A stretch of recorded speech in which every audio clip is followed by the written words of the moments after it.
Hey, what's up guys, this is Kobe Card Games, and welcome to, finally, a new deck profile. Today we're going to be profiling my Thunder Dragon... Oh, wait a minute. Oh, should probably get this out of here, it's banned. Unbanned, please. Today we're going to be profiling my Thunder Dragon Shaddoll deck profile. This is a deck that I've been experimenting with, and I used it the other day in a little mini tournament with my friends, and I actually did really well with it. I went undefeated. The only reason I lost was because I made a deal with Alex to do another round, and because he wanted to go to the finals, and I was like, oh sure, we'll do one more round. And then, yeah. But other than that, I went undefeated, technically. So yeah, this deck is really good, and I just felt as though I should profile it while I can. The reason why I haven't been doing other profiles is mainly due to the fact that my camera stand's broken, so I'm having to like do a really weird setup at the minute. Like I'm basically balancing stuff on boxes right now, and I managed to get my phone sorted in like a really good angle. So I'm hoping that you enjoy this, and yeah, without further ado, let's get straight on into the deck profile. So, first of all, we obviously play 3 copies of Thunder Dragon Dark. Thunder Dragon Dark is one of the best Thunder Dragon monsters in the deck. Before I do continue, I will say that the normal Thunder Dragon isn't in this deck, mainly due to the fact that I don't have 2 more copies of the actual Thunder Dragon. This deck's been doing okay without it, but obviously it will be a lot better with the normal Thunder Dragon. So I recommend taking any 2 cards that you don't think are important in this deck and swapping them out for other 2 Thunder Dragons, and obviously putting a third in where you can. I have an original Thunder Dragon, obviously. I just need 2 more, and then I'm going to do an updated profile of this deck, because obviously there are some other cards that you can put in this deck to make it a lot better. But yeah, this is one of the best probably the best Thunder Dragon card in the deck. It has a quick effect where you can discard it from your hand to add another copy of itself from deck to hand. So you can use that during your opponent's turn to get another one in the graveyard for your next turn. And it has an effect where if it's sent from the field to the grave, or if it's banished, then you can add any Thunder Dragon card from deck to hand. It's basically one of the core searches for the deck, and it can allow you to get a lot of advantage, and allows you to do some really cool loot plays with certain cards in the deck. Then we play 3 copies of Thunder Dragon Roar. Thunder Dragon Roar is a very good card, as it has the effect to where if you discard it, and it allows you to add any Thunder Dragon card that is in your grave or banished back to your hand. And if it's sent from the field to the grave or banished, you can special summon any Thunder Dragon monster from your deck in defense position, but return it to the hand during the end phase. The downside to the summoning effect doesn't usually apply, because you're usually going to use it for a link summon or a fusion summon, which will then allow you to get the sent to grave effect, and then you can obviously capitalize off of that and just keep going with different plays. So yeah, this is a very good card in this deck. We then play 1 copy of Thunder Dragon Hawk. You don't want to use, in my opinion, you don't want to play any more than 1 of this. I did try and play 2, and it did result in bricks, mainly due to its attribute, which we'll explain later on. But Thunder Dragon Hawk is a very good card where you can discard it, and you can target and special summon a Thunder Dragon that is in your grave or banished. And if it's sent from field to the grave or banished, you can basically mulligan, which basically means you can put any amount of cards in your hand back into the deck, shuffle it, and then draw the same amount that you put back in. Something else you also need to know with the Thunder Dragons is that all of their effects are where you can only use 1 of the effects per turn, and only once during that turn. Sorry if you hear noise in the background, there is a very annoying dog. But yeah, you only get to use 1 of the effects per turn, and only once during that turn. Hello, shush. Sorry. Yeah, so Thunder Dragon Hawk is one of the best cards. Like I said, the only reason it's at 1 is because it's a different attribute, which will be quite obvious to know if you know what Thunder Dragons are. But yeah, Hawk allows you to make some really cool recursion plays, and allow you to get the materials for further link summons and on-field fusions. Then we play 2 copies of Thunder Dragon Matrix. Thunder Dragon Matrix is a very good card in this build, because it has a quick effect where you can discard it, and you can buff up a Thunder Dragon monster by 500 permanently. And then if it's sent from the field to the grave or banished, you can add another Thunder Dragon Matrix from deck to hand. This is a very good effect where you can give a Thunder Dragon a permanent buff, and obviously with the quick effect cards, where if you discard them, they can actually trigger the effect of your Thunder Dragon Titan in the extra deck, to obviously gain advantage from that. And it's just a good way to make sure that your monsters are staying at like the highest attack that they can have. Then for the last Thunder Dragon card, for now, we play one Thunder Dragon Duo. Thunder Dragon Duo is a good one-off card because it can't be normal summon or set. It has to be special summon by its effect first, and its effect to summon is where you have to banish a light and a dark from your graveyard to summon it. Obviously, that can trigger Thunder Dragon effects. And Thunder Dragon Duo has an effect where if a Thunder Dragon effect is activated in the hand, it gains 300 attack till the end of the turn. If it destroys a monster by battle, you can, I believe, banish a card in your grave and then add a Thunder monster from deck to hand.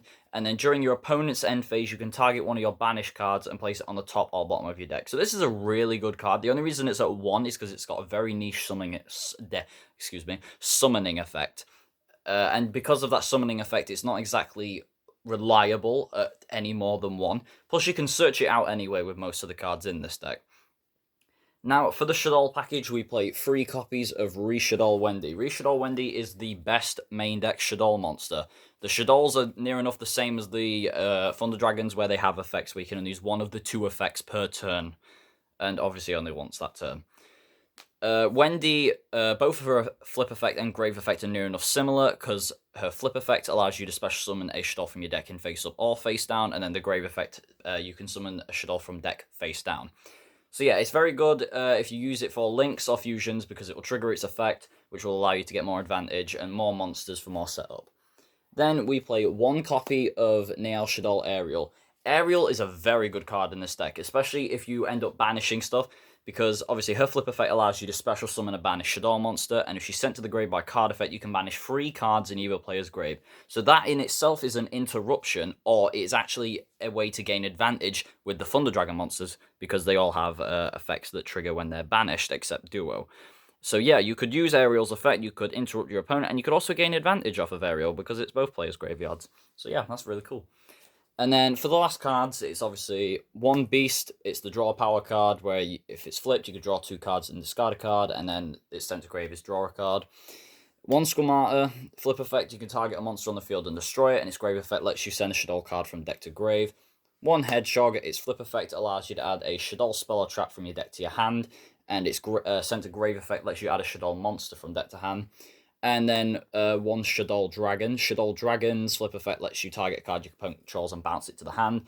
And then its sent to grave effect allows you to target a spell or trap on the field and destroy it. So yeah, these 4 are self-explanatory. We don't play too many, mainly due to the fact that we want to prioritize on the Thunder Dragon stuff, because these are kind of like the bosses of the deck. This is just an extra engine to help give it that push that it needs. But yeah, for the normal summons of the deck, we play 2 copies of Aloof Lupine. Aloof Lupine is a very good card. It's been a staple in Thunder Dragon decks for a while now. And when it's normal summoned, it lets you banish a card from your hand for cost, so even if it gets negated, you're still banishing something from your hand. And then you can obviously banish a monster from your deck with the same type as that monster. So if you banish a Thunder monster from your hand, you get to banish another Thunder from deck, which gives you 2 banish effects from Thunder Dragons, which is really good.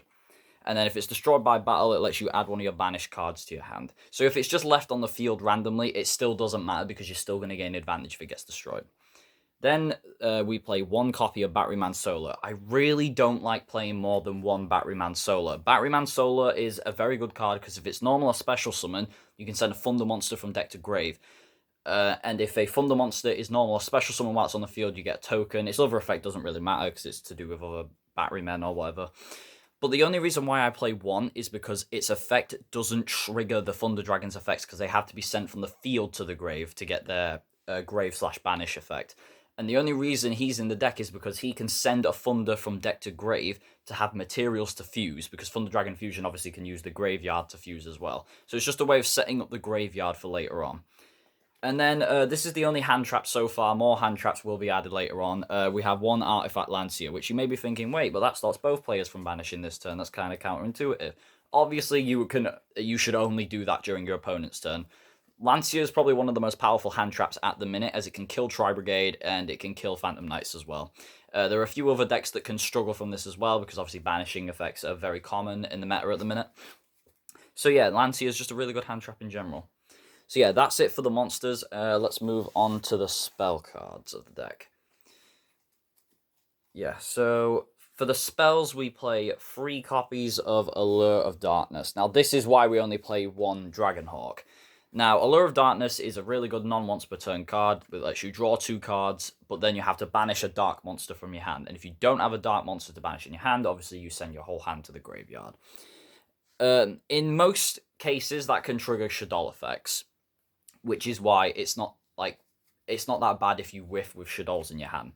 But you kind of want to get the banish on a Thunder Dragon monster, because that's what really helps, because you can go +2, banish, and then go +3.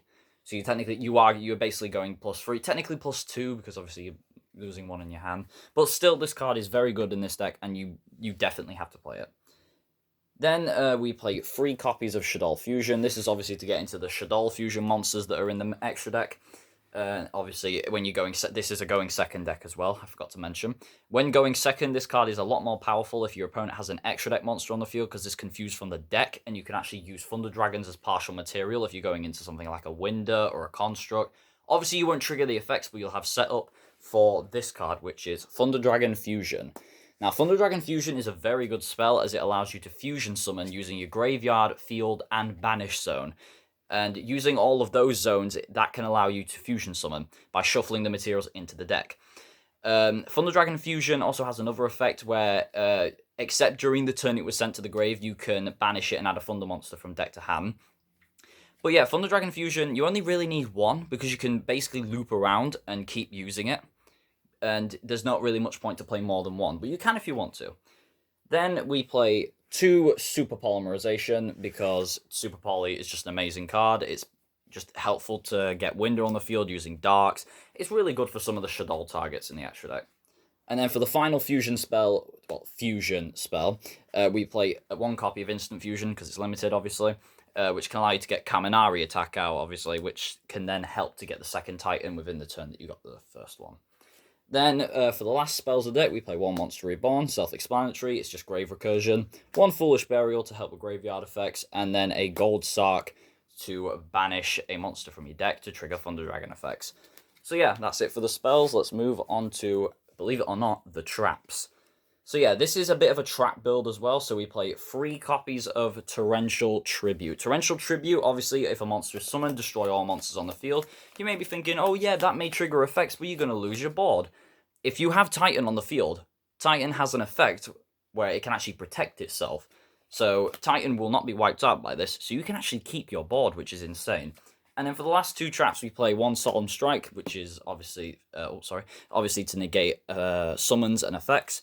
And then 1 Resh Shaddoll Incarnation, which is obviously to help with the Shaddoll package. So now let's move on to the extra deck. Sorry if I'm being a bit quick, I'm running out a bit of time on my phone. So obviously we play 1 Kaminari attack, which is your instant fusion target to help get Titan on the field. We then play 2 El Shaddoll Winder. This is obviously a really good card to lock your opponent out from summoning special summoning more than once, and it's a really good Super Poly target as well against Dark decks. Then we play 2 copies of At Colone, which at the minute in itself, I don't summon much, but it's only there for a negate technically, because we don't have Dogma Punishment yet. There will be an update of this deck when I get more stuff for it. Then we play 1 Shekin Haga, which is there for Earth targets. Cough, cough, Leland's Gokies. What? 1 El Shaddoll Construct. A very good card. On summon can dump cards, and it can basically get through any monster that's special summon. And then 2 copies of Thunder Dragon Titan, which when a Thunder effect is activated in hand, it can pop a card, and it can protect itself from card effect by banishing 2 cards from your graveyard. Now, for the links of the deck, we play 1 Linkuriboh. Obviously, Linkuriboh is there because we have a few level 1s like the Matrix, so if you can just link the Matrix, search Matrix, get Linkuriboh out. It's a way to stall through bricky hands. 1 Gravity Controller for if you need to link out a Fusion and use that to bounce monsters. 1 Shaddoll Construct. We don't summon it much, but it's there for the extra fusing if we need to, and it can also recur itself to fuse again. 1 Proxy F Magician. This is an on-field fusion, and if a fusion monster is summoned to a zone it points to, you can summon a monster with 1,000 or less attack from your hand. And then there are only 14 in the extra deck at the minute, but there will be a 15th soon. And then for the last card, we play, obviously, Some Summer Summoner. Some Summer Summoner is one of the best Thunder links for Thunder Dragons, because obviously during your opponent's turn, you can discard a card and special target Thunder in your grave, accept a link, and special summon it to a zone it points to, which is good to recur monsters during your opponent's turn. And you can actually recur Batteryman Solar with that card, which can then allow you to send a monster during your opponent's turn to set up for the next turn. So yeah, this is the deck so far. Obviously, it will be updated later on, but I hope you enjoyed it for now. It's obviously a really good deck, and I've had some very decent success with it so far, and I hope that you find this deck profile helpful, and that you try the deck out, because it definitely is worth it. So yeah, that's all for now, guys, and I will see you in the next one. Peace.